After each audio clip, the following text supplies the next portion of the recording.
Hey everybody.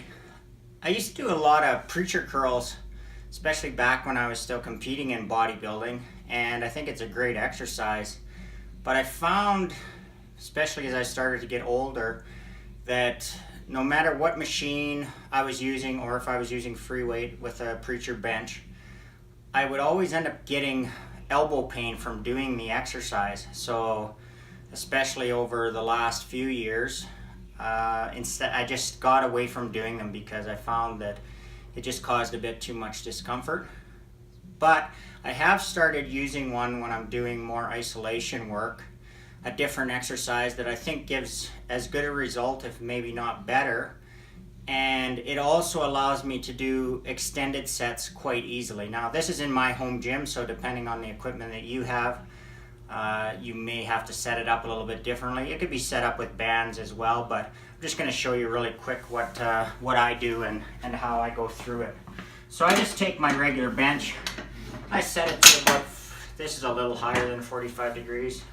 Not sure how high that is, but you can adjust that to whatever you feel works for you and the equipment that you have. Then laying down using the cables, I push my head above the bench so that I'm not down like this and laying on my chest that you can't breathe very well. So I want to get straighten my legs enough that my chest is up a little bit so that I can still breathe. Then using the natural curl of my arms, as far as, like, I don't purposely keep my palms directly up. I'll allow them to be about 45 degrees like that. And then when I bring them up, I'll contract hard here.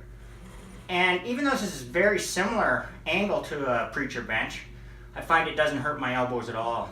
So I can squeeze hard and fully extend, squeeze hard and fully extend.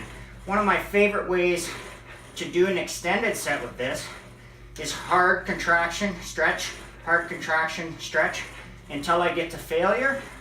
And then from there, I turn my palms up and I pull like a bent over row, if you want to call it a Yates row, whatever, like, because now your biceps are going to be burnt out, but your back can still help out.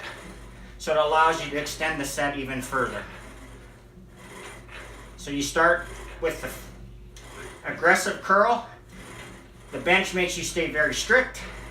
Once you can no longer perform a rep, you switch to the stronger muscles, but your biceps are still going to have to work.